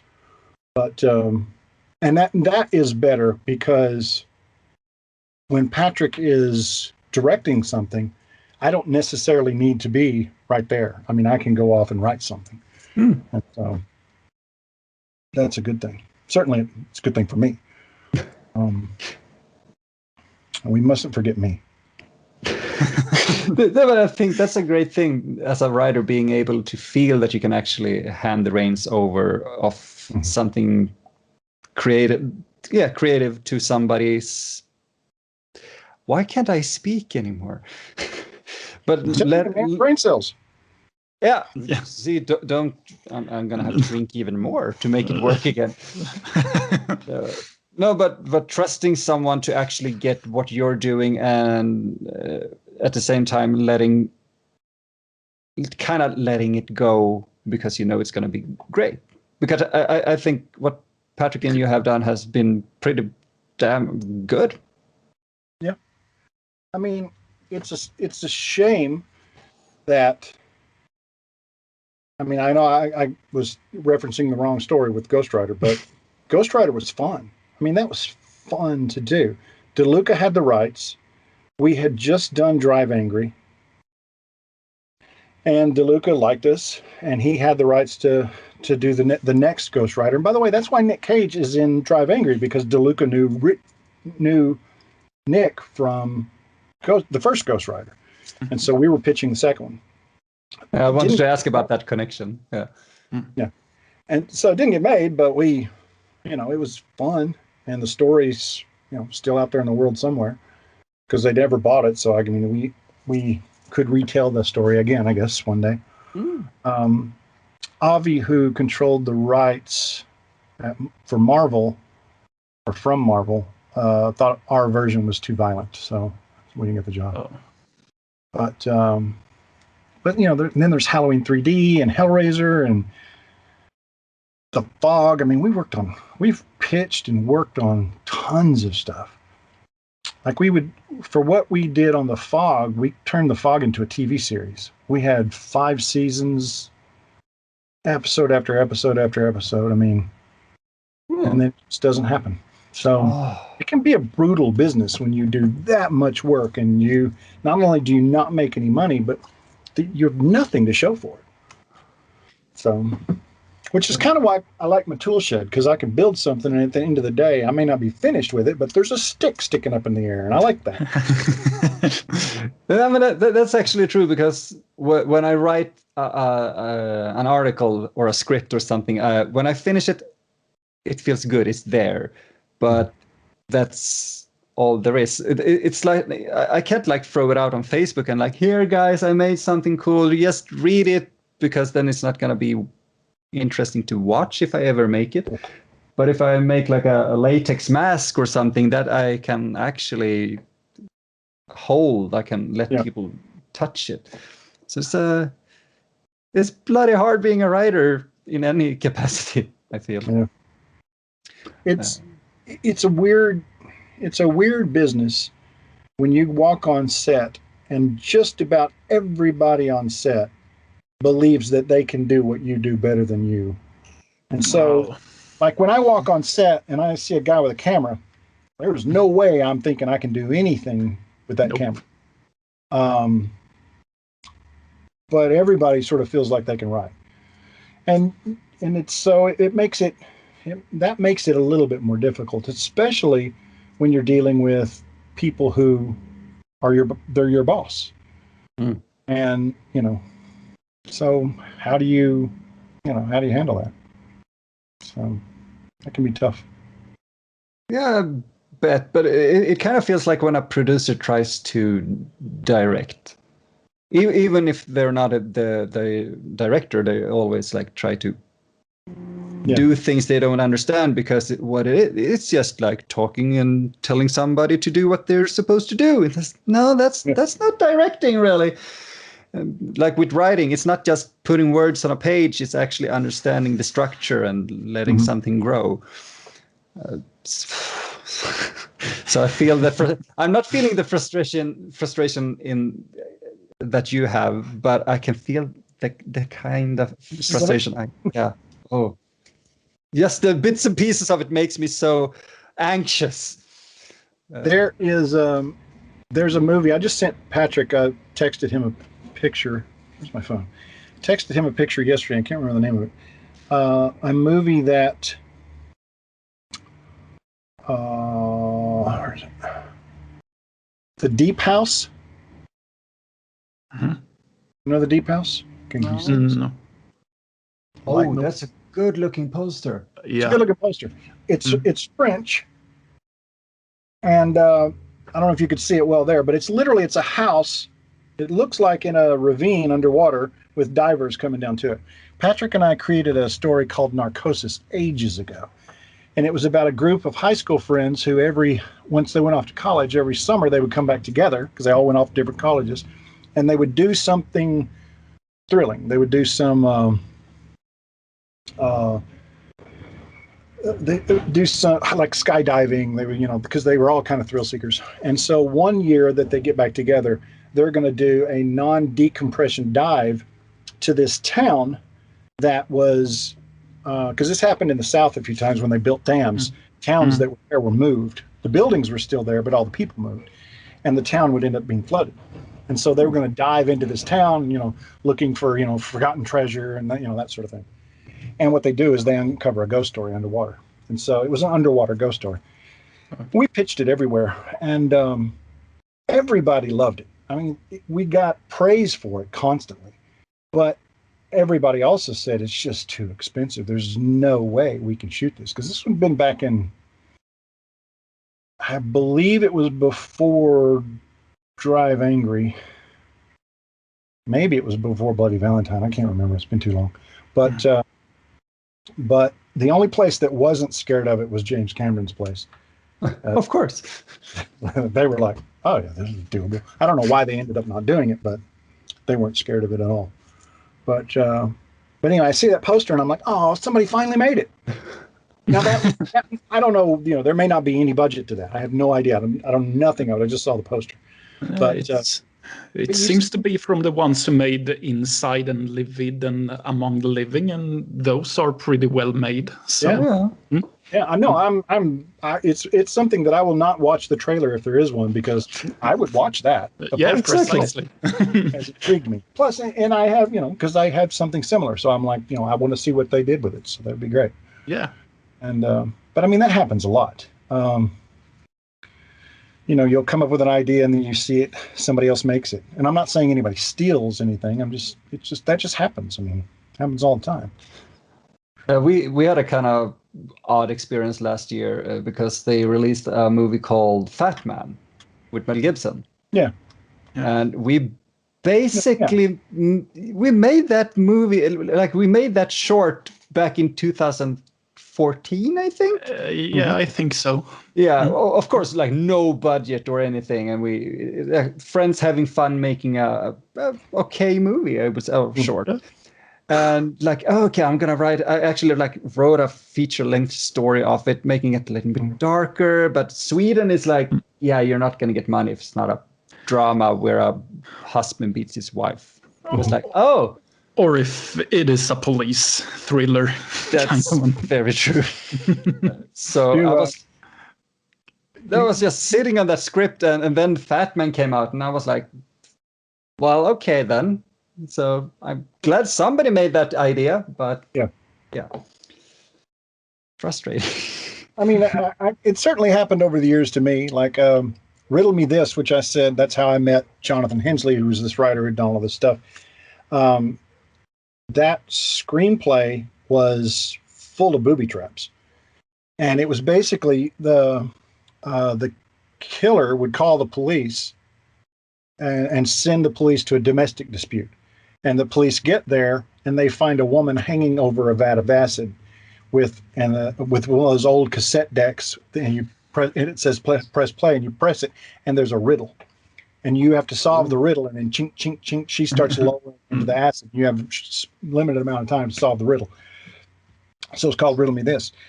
And Hensley, we were going to make it.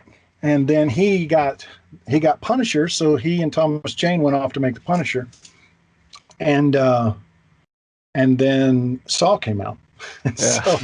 And Saw, while very different, was also, very similar. And so it was similar enough that Riddle Me This was not going to be made anytime soon. So, but Saw ended up tanking. Nobody ever saw it. No, we don't have a new part in that franchise coming out in a few days. No. Yeah, Darren doesn't have a new movie coming out, so that'll be fun. He's honestly one of the coolest directors ever. Of course, I haven't spoken to him or anything, but I have followed him from Saw 2 via his dispute with Lionsgate when they made Repo. Everything I know, the trouble he had there, and now he makes Spiral, and there's also one of those inspirational stories that I try to, when times are tough, I just watch one of his movies and okay, I don't know if I can do it, but I'm still gonna try. I don't know Darren well, but what I do know, in the few times that I've been around him, I really think he's a lovely guy. I mean, everything, he just seems very down to earth. He's a family man. I mean, it's just, I know that he walked away from Saw to pursue, his own things. And he could have stayed and just kept churning out Saw movies and made a fortune. But he wanted to take chances. He wanted to try other stuff. And I love his career. I think his career is fascinating. I mean, he has tried other stuff. I mean, that's fantastic. I think if I could go back and do it all over again, I would have tried, which is what I'm doing now. One of the scripts that I have that sort of went silent over the pandemic was a rock and roll biopic. And I had the opportunity to talk to this band and talk to the rights holders on them. And so it was just such a departure from everything else I'd ever done. But it was amazing. And the experience itself was amazing.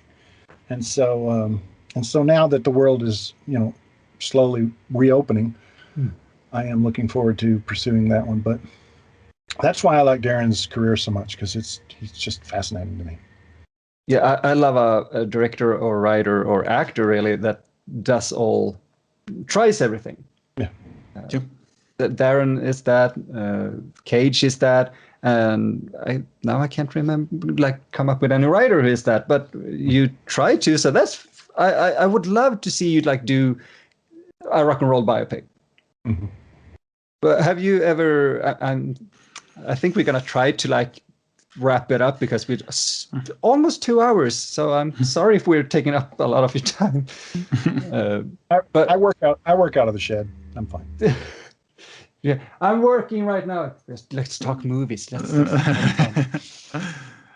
Is there anything that you have that you felt that you wanted to direct, or anything that you would like to direct? I don't think my brain works that way. Oh. I don't think maybe that would, I've always said I have no interest in directing. Maybe one day as I get older, but it's just not something I wouldn't mind. I don't mind being on set. I don't mind solving problems, maybe producing, but I just don't want to direct. I like the idea of writing and then handing it off and even supporting a director as it gets made.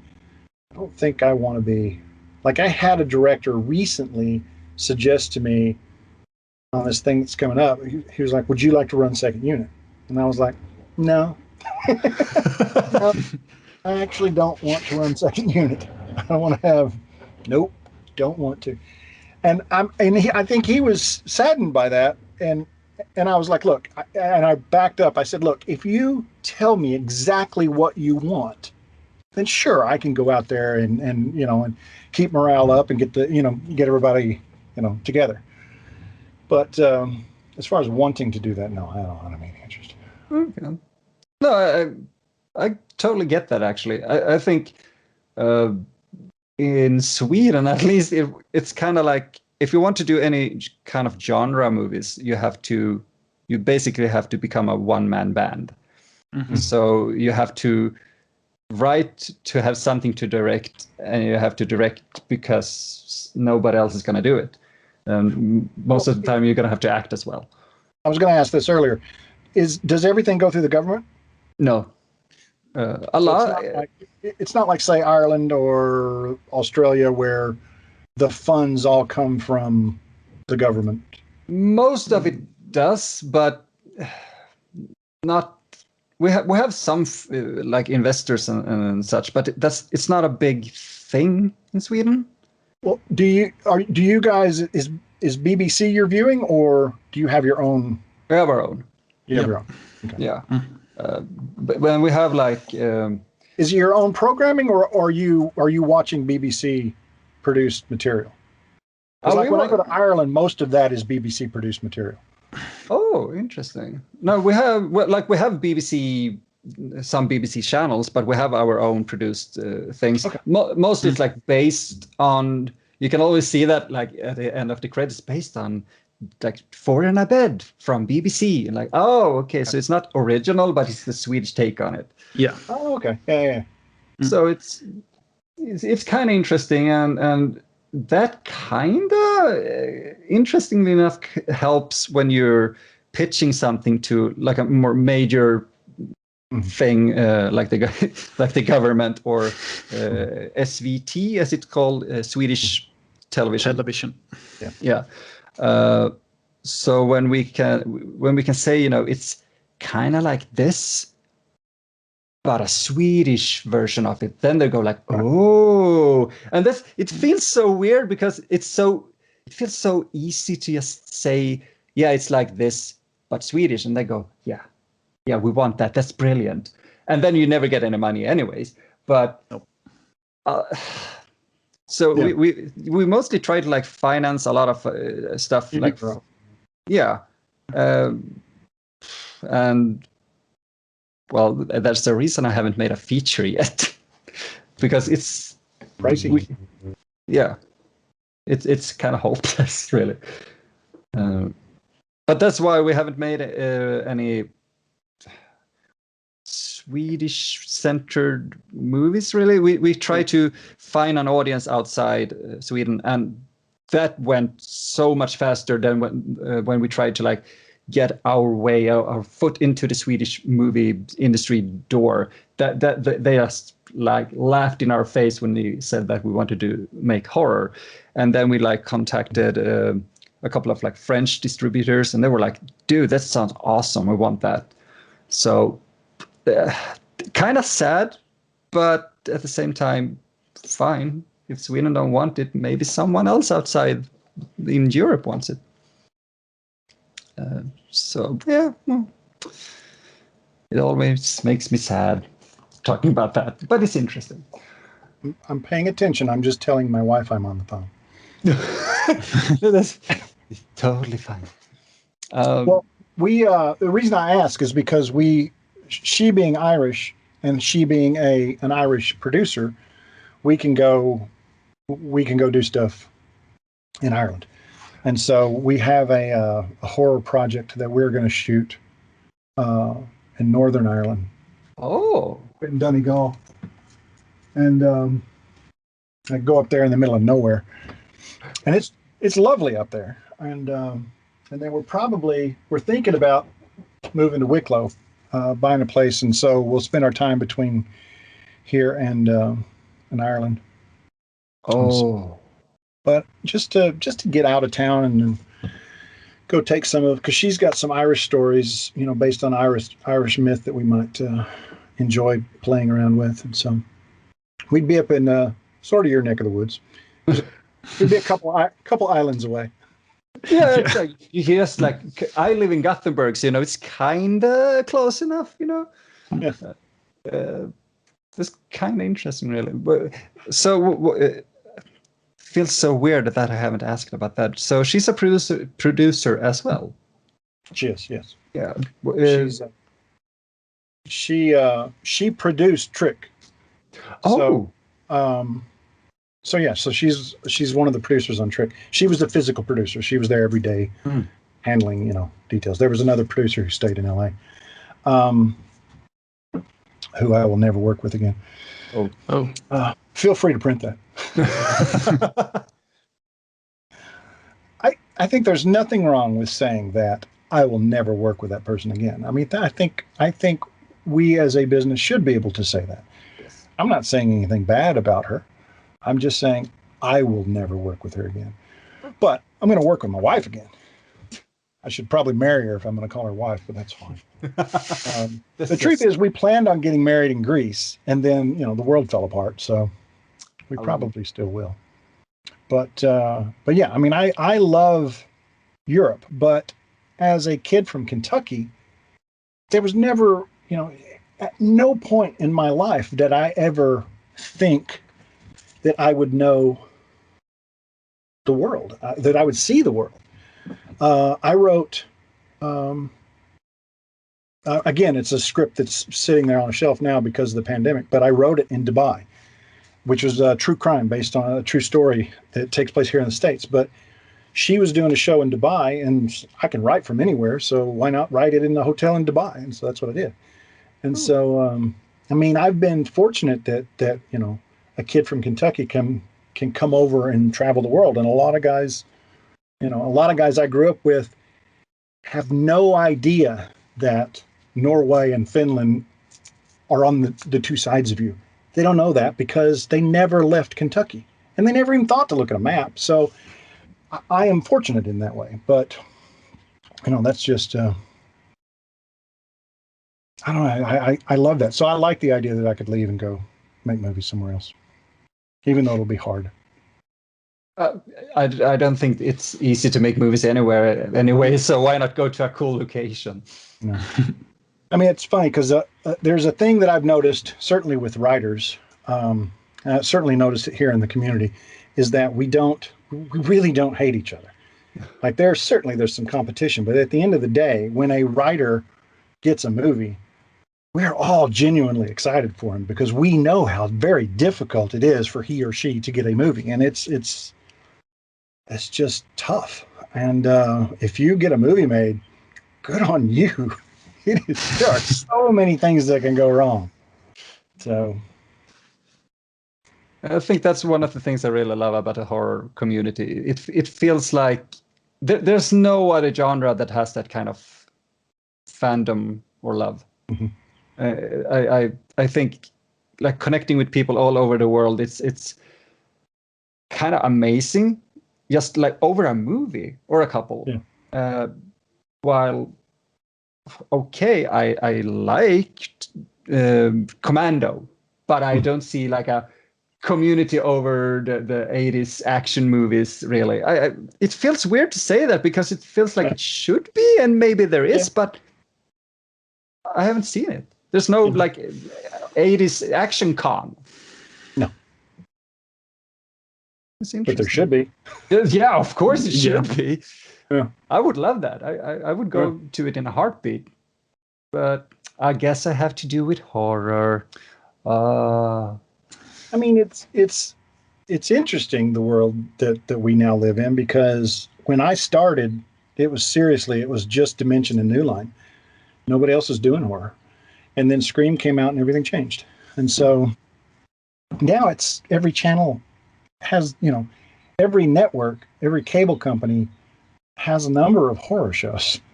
Nuts how much horror is out there now. And it's mainstream now. Yep.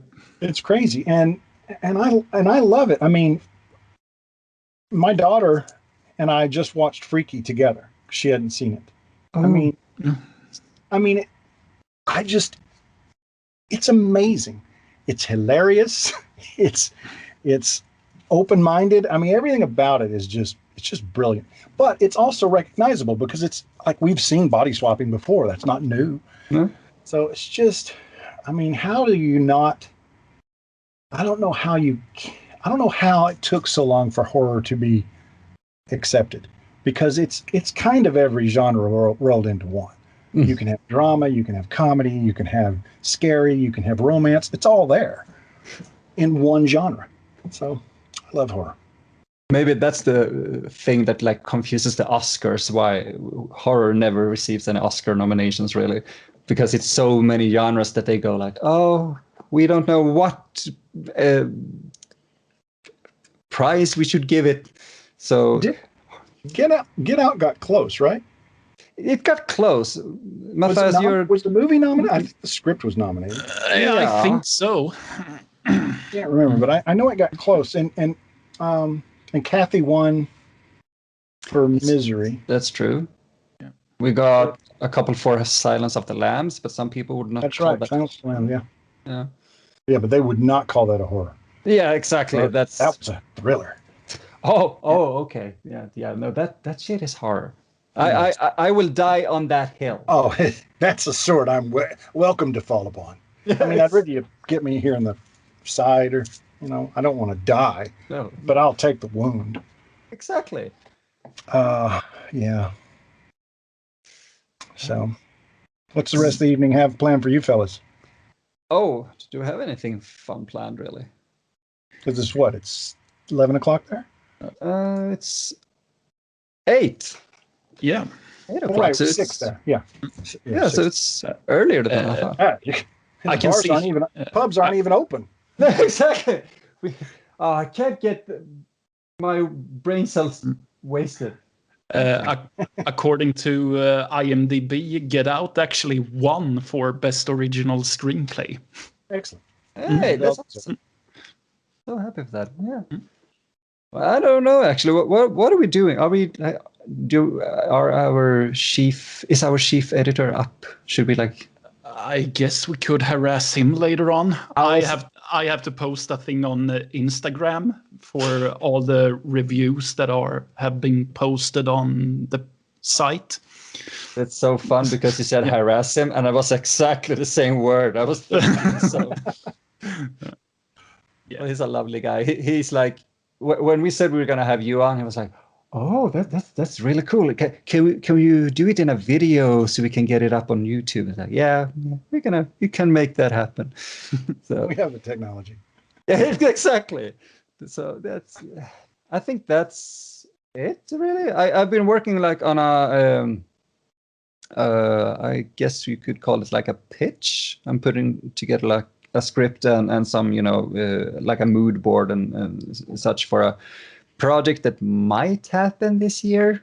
Money, pandemic, come on, please stop being a problem. Yeah.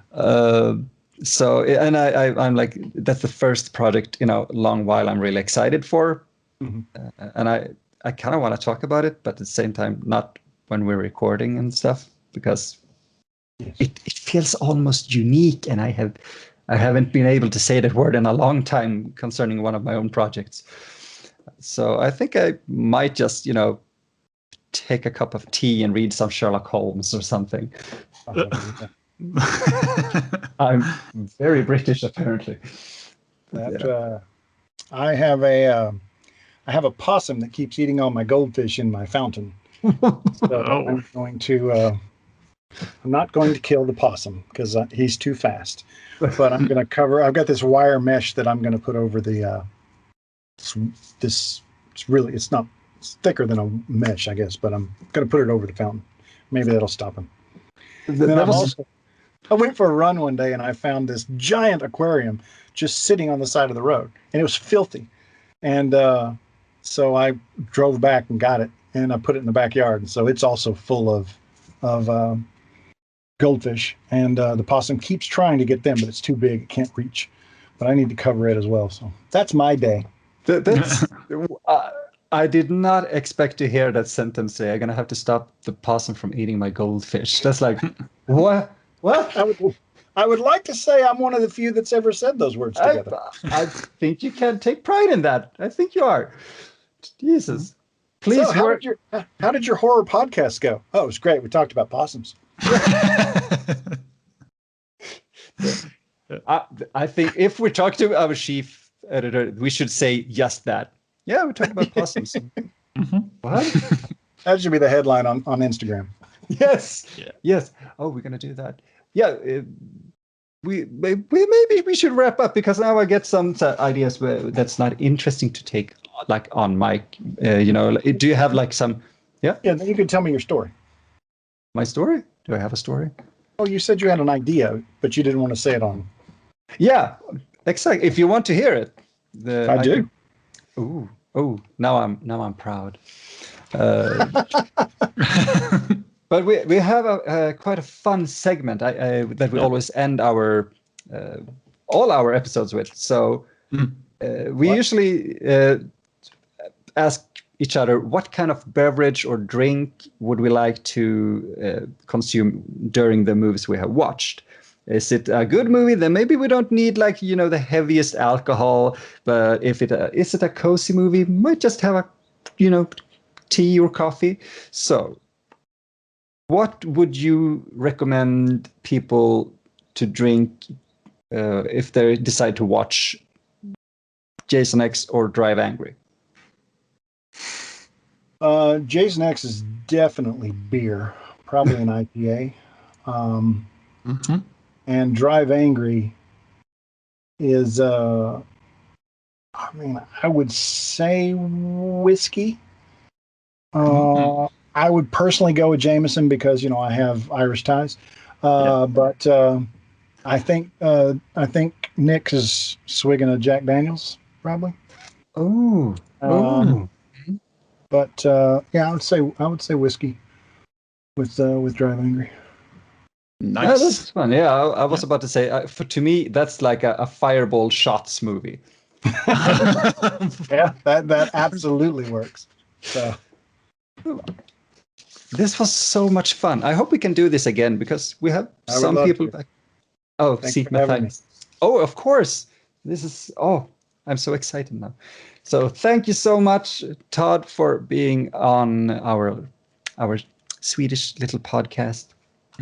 And we're going to make sure to post this as soon as we can.